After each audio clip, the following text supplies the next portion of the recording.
영국 북부에 위치한 노썸벌랜드는 타인이라는 마을과 웨이 중간쯤의 조그만 도시로 일반적인 영국인들도 잘 모르는 생소한 도시였습니다. 사건은 이곳에 살고 있는 올해 22세인 사만다 스타리버라는 여성으로부터 시작되었습니다. 그녀는 라울 모데스라는 남자친구와 동거하고 있었는데 두 사람 사이에 4살짜리 딸을 하나 낳고 행복하게 살고 있었습니다. 사만다가 미용 기술을 배울 때부터 두 사람은 친해졌는데 이때까지만 해도 라울은 성격도 좋고 듬직한 평범한 남성이었습니다. 1973년 6월, 라울은 영국의 조그만 마을에서 어머니 조세핀과 아버지 사이에서 태어났습니다.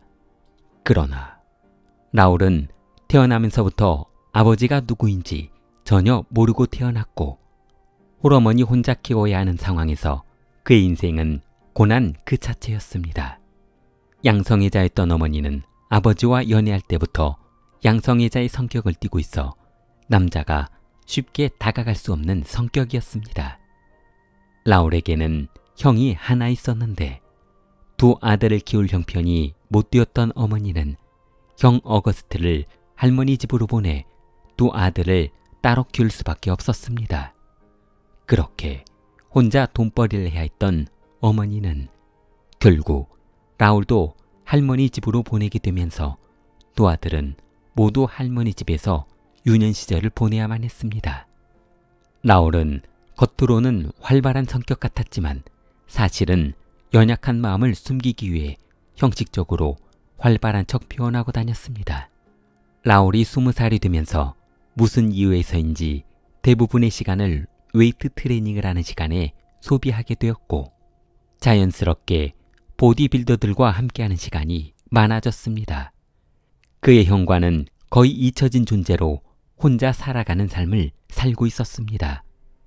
정신질환이 있었지만 장애를 이겨내고 성공하기 위해 공부에 매달렸던 형과는 전혀 다른 인생의 길을 걷고 있었습니다. 형은 고등학교를 졸업하고 대학에 진학한 반면 라울은 체육관에서 근육을 키우는데 집중하고 있었습니다. 라울은 1m 90에 육박하는 큰 키에 90kg가 넘는 엄청난 덩치 때문에 그가 나타날 때면 어느 누구도 쉽게 싸움을 걸지 못할 정도로 무서운 남성으로 변해 있었습니다. 덩치 큰 라울은 상대방이 본인을 두려워하고 있다는 것을 은근히 즐기게 되었고 그는 더욱 웨이트 트레이닝에 집중하게 되었습니다. 백수로 지내던 그에게 우연히 찾아온 직업은 뉴캐슬에 있는 대형 나이트클럽의 경비원이었습니다. 그는 이런 직업이 본인에게 딱 맞는 직업이라는 것을 알게 되었고 라울의 첫 직장 생활은 그렇게 시작되었습니다. 하지만 그는 술 주정꾼이나 폭력을 일으킨 손님들에게는 무서운 존재였지만 경찰에게는 고양이 앞에 쥐꼴이 되어버렸습니다. 경찰관들은 심심할 때면 라울을 앞에 세워두고 폭력을 일삼는 것은 아무것도 아니었습니다. 그저 용돈이나 받아가려고 하는 그들의 속셈인 줄은 알고 있었지만 화가 난다고 감히 경찰관을 폭행할 수는 없는 노릇이었습니다. 라울은 나이트클럽 경비를 하면서 경찰에게 수없이 자존심 상하는 일을 많이 당했기 때문에 경찰이라면 치를 떨고 있었습니다. 라울은 괴롭히는 경찰 때문에 자랑스러워했던 경비원 일을 그만두고 다른 일을 찾아봐야만 했습니다. 그는 얼마 후 정원사로 취직해 새로운 인생을 준비하고 있었습니다. 그러나 라울은 이후에 수많은 크고 작은 사건으로 경찰서를 들락거리며 경찰에 대한 불만이 더욱 커져갔습니다. 경찰은 라울을 사소한 일로 끌고 가 경찰서에 가두는가 하면 폭행하는 일을 일삼았습니다. 라울이 폭행 사건을 만들기는 했지만 그가 경찰서로 끌려간 이유는 단지 그가 덩치가 크고 위협적이다는 이유뿐이었습니다. 라울은 당시 커진 근육을 유지하기 위해 스테로이드 주사를 주기적으로 맞고 있었는데 그로 인해 사소한 일도 매우 신경질적으로 변하면서 폭력적인 성격으로 변해갔습니다. 여자친구 사만다는 라울이 폭력적인 성격으로 변하면서 본인에게도 구타를 일삼자 그에게서 벗어나려 했습니다. 그러나 만약 헤어지자는 말을 잘못했다가 더 심한 구타를 당할 것이 두려웠던 사만다는 어쩔 수 없이 참고 지내는 수밖에 없었습니다. 라울은 과격한 성격뿐만 아니라 독특한 성적 취향을 가지고 있었는데 어머니와 비슷한 양성애자의 성격을 보이기도 하고 사회적 약자에 대한 취향도 가지고 있었습니다. 예를 들면 여장을 하고 관계를 요구하거나 채찍과 같은 도구를 사용하는 것을 원했습니다. 라울은 2010년 2월부터 7월까지 친척집에 있는 여조카를 돌봐주겠다는 핑계로 조카를 폭행했다가 부모가 신고하는 바람에 18주형을 선고받고 더럼교도소에 수감되었습니다. 구속된 라울은 별것도 아닌 일을 크게 벌려 본인을 구속했다며 경찰을 이해할 수 없다고 했습니다. 본인이 구속된 것은 경찰관 때문이라며 출소하면 복수할 것만을 기다리고 있었습니다. 그 여자친구는 라울이 조카 폭행 사건으로 구속이 되자 법적으로 이혼할 사유가 된다고 판단해 라울이 교도소에 있는 동안 서둘러 이혼을 마무리했습니다. 하지만 이혼으로 만족할 수 없었던 그녀는 라울에게서 벗어나는 가장 안정적인 방법이 경찰관을 남편으로 두는 것이라 판단했습니다. 그녀는 교도소로 찾아가 조만간 경찰관 남편과 결혼을 할 테니 두 번 다시는 주위에 얼쩡거리지 말라며 경고했습니다. 그러나 라울은 아내로부터 그 말을 듣고 더욱 분노해했습니다. 그녀는 이혼 수속을 마친 얼마 후 크리스토퍼 브라운이라는 남성과 결혼했습니다. 브라운은 라울이 구속되고 얼마 후 인근 지역으로 이사를 왔는데 인근에서 가라데 체육관을 차리게 되어 홍보차 주민집들을 방문하며 홍보 전단지를 전해주고 있었습니다. 그러던 어느 날 사만다의 집을 방문해 본인이 운영하는 체육관에 대해 설명을 해주었고 항상 혼자 다니는 사만다의 모습을 눈여겨보았던 그는 자연스럽게 그녀와 친해지게 되었습니다. 사만다는 망나니 같은 전 남편과는 전혀 다른 분위기와 똑똑하고 자상한 브라운에게 반해 그와 새로운 인생을 설계하게 되었습니다. 그러나 그렇게 행복해하는 사람이 있는가 하면 교도소를 출소하면 복수를 계획한 사람이 있었으니 그는 분노에 휩싸여 하루도 편히 잠들 수 없었습니다. 라울은 교도소 감방 동기들에게 출소하면 본인을 조롱거리로 만들었던 그녀를 곧바로 살해할 것이라며 입버릇처럼 말하고 다녔습니다. 하지만 그들이 들었던 라울의 이야기는 그저 복수심에 불타는 헛소리로 들릴 뿐 정말 사람을 살해할 것이라고는 생각지도 못했습니다. 2010년 7월 1일 18주의 형을 마치고 출소한 라울은 곧바로 그녀 사만다에게 전화했습니다. 그러나 그렇게 곧바로 전화가 올 것이라고는 예상하지 못했던 그녀는 무서워서 전화를 받지 않았는데 라울은 그녀가 전화를 받을 때까지 수십 차례 연달아 했습니다.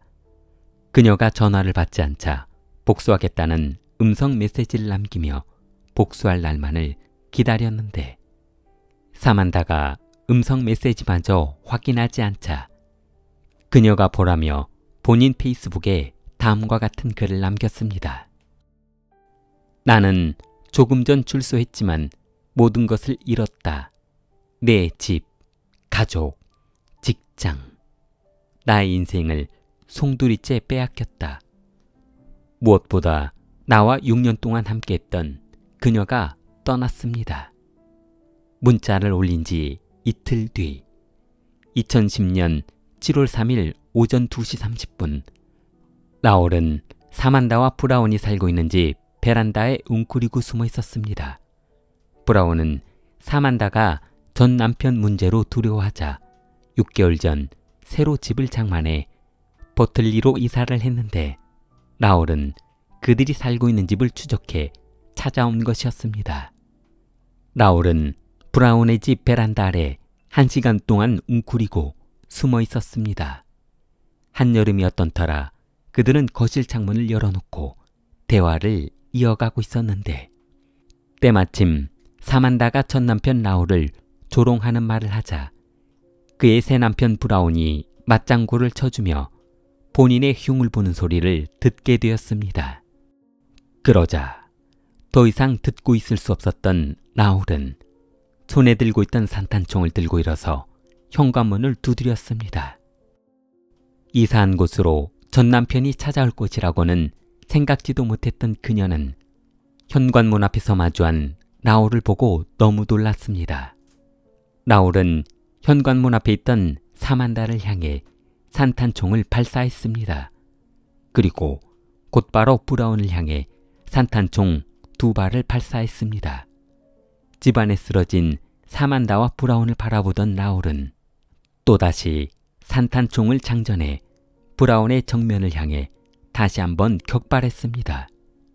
이 광경을 보고 살아남기 위해 기어서 방 안으로 들어간 사만다를 뒤쫓아간 라울은 또다시 그녀의 가슴을 향해 산탄총을 격발했습니다. 검거될 것이 두려웠던 라울은 서둘러 현장을 떠나 도주하기 시작했습니다. 총소리를 들은 이웃들은 경찰에 신고했고 그날 경찰에 접수된 신고만 999통에 달할 정도였습니다. 노썸브리아 경찰은 라울을 용의자로 지명하고 수배 명령을 내렸습니다. 2010년 7월 4일 새벽 12시 30분 노썸브리아 경찰서에 한 통의 전화가 걸려왔습니다. 전화를 받은 담당자는 약 5분간 그와 통화를 했는데 신고 내용이 차마 입으로 나오지 않는 기가 막힌 내용이었습니다. 지금 이 순간부터 경찰관과 전쟁을 선포한다 라는 전화였습니다. 본인이 교도소에 있을 당시 사만다가 재혼한다던 남성이 바로 경찰관이라고 했기 때문이었습니다. 라울은 브라운이 노썸브리아 경찰서에 근무하고 있는 경찰관이라고 생각하고 출소할 때부터 경찰관들에 대한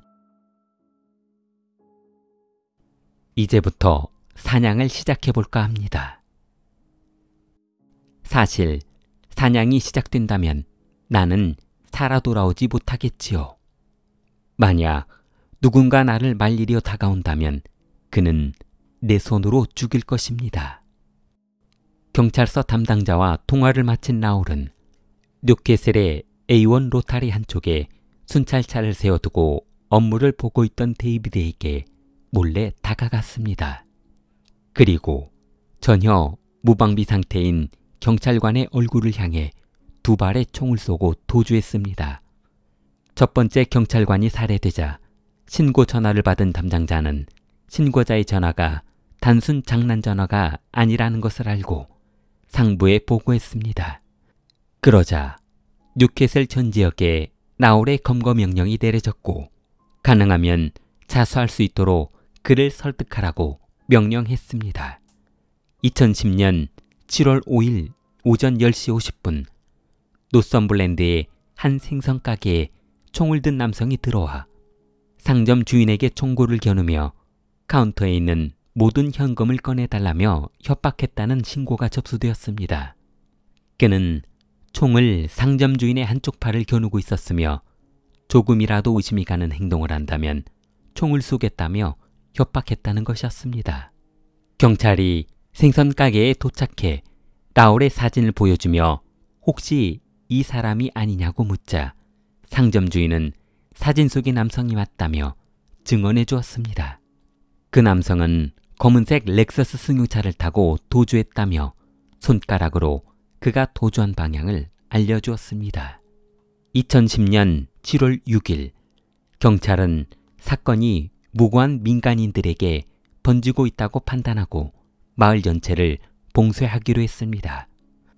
라울의 최종 목격지를 중심으로 반경 2마일을 출입금지 구역으로 봉쇄하며 마을 사람들 간의 이동도 금지시켰습니다. 모든 경찰은 도로 위 촘촘하게 배치되어 더 이상 라울이 도망칠 곳은 없어 보였습니다. 학생들은 학교에 갇혀 있었고 무장한 경찰은 학교 인근을 포위하며 만약의 사태에 대비하고 있었습니다. 경찰은 검문을 강화하며 순찰을 돌고 있었는데 전혀 마을 사람 같아 보이지 않는 남성 2사람이 아스팔트 도로를 걸어오는 것을 보고 이상히 여겨 검거했습니다. 그러자 2사람은 라울의 살인 계획을 도와주고 있었던 공범 칼레스와 쿠람 아완이라는 사실을 알아냈고 그들이 소지하고 있던 총기를 빼앗으며 곧바로 구속했습니다. 이들은 검거된 이후 종신형을 선고받고 복역하게 되었습니다. 2010년 7월 9일 경찰은 마을 인근 숲속을 수색하던 중 라울이 임시 은신처로 사용한 것 같은 텐트와 침낭을 발견했습니다. 그리고 8페이지 분량의 편지도 함께 발견했습니다. 그가 작성한 편지 내용은 마치 유언장 같기도 했고 본인이 앞으로 벌이고 싶은 사건을 암시하는 내용을 적어놓은 것 같기도 했습니다. 그 편지에는 앞으로 수없이 많은 경찰을 살해할 것이며 일반인들도 눈에 띄는 대로 살해하겠다는 내용이 적혀 있었습니다. 이 내용이 언론에 보도되면서 더 큰 사건이 발생하는 것을 막기 위해 자원에서 봉사하겠다는 사람들이 참여했습니다. 그 중에는 유명 생존 전문가 레이 미어스도 참여해 수색 작업을 도와주게 되었습니다. 얼마 후 경찰의 수사망이 좁혀오면서 강둑까지 몰리게 된 라울은 경찰에게 총을 쏴대며 마지막까지 반항했습니다. 경찰은 라울을 생포하려 수없이 설득했으나 2010년 7월 10일 새벽 1시 산탄총 한 발이 허공을 향해 발사되며 고요해졌습니다. 경찰은 서둘러 라울에게 달려갔으나 그는 이미 숨을 거둔 상태였고 구급차를 타고 뉴캐슬 종합병원으로 후송이 되었으나 그는 결국 사망 선고를 받고 말았습니다. 사건이 마무리되면서 그가 출소 후 머물렀다는 친구 집을 조사하던 경찰은 라울이 39페이지에 달하는 편지를 써놓은 것을 발견했습니다. 나는 여전히 그녀를 사랑하지만 이미 내 머릿속은 엉망이 되어버리고 말았다. 그녀를 이해하기에는 너무 늦어버린 것 같다. 좋아요와 구독은 무료입니다. 킬리였습니다.